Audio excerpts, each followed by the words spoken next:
Hi everyone. Today let's talk a little bit about our first speaking assignment. It's just an introductory speech, so it'll be 60 to 90 seconds in length.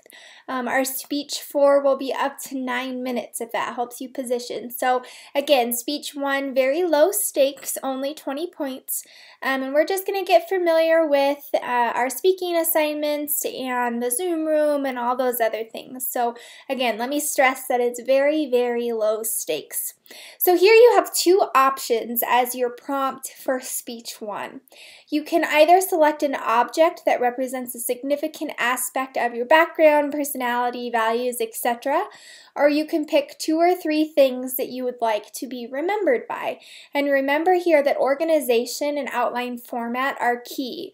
So if you scroll down here, you can see an example of our first prompt where they selected an object. So here the students selected a painting and their central idea is this painting of the Black Hills represents my family and my experiences. So already in that central idea we know what our main points are. The first is going to focus on how the painting represents their family and the second how it represents experiences.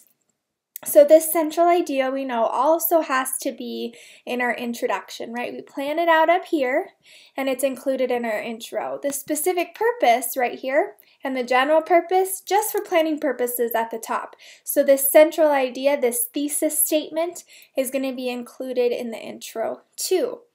Also, we know that an intro has a preview.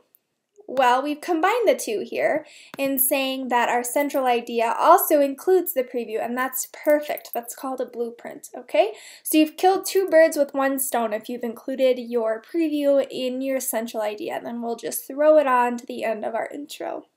Signposts we haven't covered yet, just do your best with them. They're transition statements, so this is just saying, let's start out with the first thing we previewed. This signpost here is a review of this point and a preview of this point. So it says this picture represents my family here. Now let's look at how it represents the experiences in my life here. And that is directly in the same order up here as our preview. Yeah?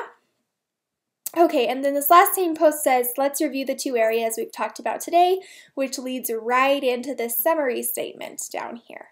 All right, and again, noticing even simple things like, oh, I notified that this is my body, that this is my introduction, that this is my conclusion. Even the main points you can see are capital Roman numerals, and then you have these capital letters that are indented to show their relationship to main point 1. So be very cautious of those things there. Another thing I want to point out up here is the specific purpose and this specific purpose format.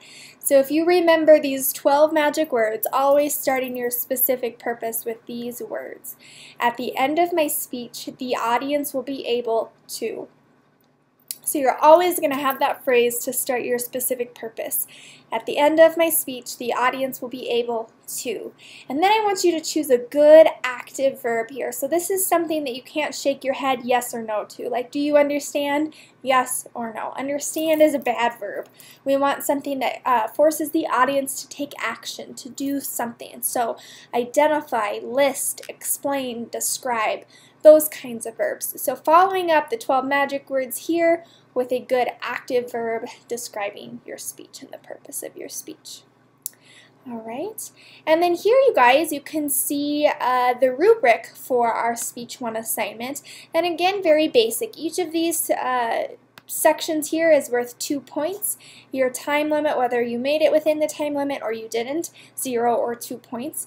And then some outline stuff. So again, looking here, the indentation and the numbering and the functions of your intro and conclusion that we've discussed in lecture. All those would be graded for your outline, coming to a total of 20 points. Speech 4, to put it in perspective, is 150. So again, very low stakes. Feel free to email me with any questions or concerns, and I'm also happy to look at outlines if you give me at least 24 hours in advance to get you back some good comments and critiques. All right, best of luck, guys. Happy speech writing.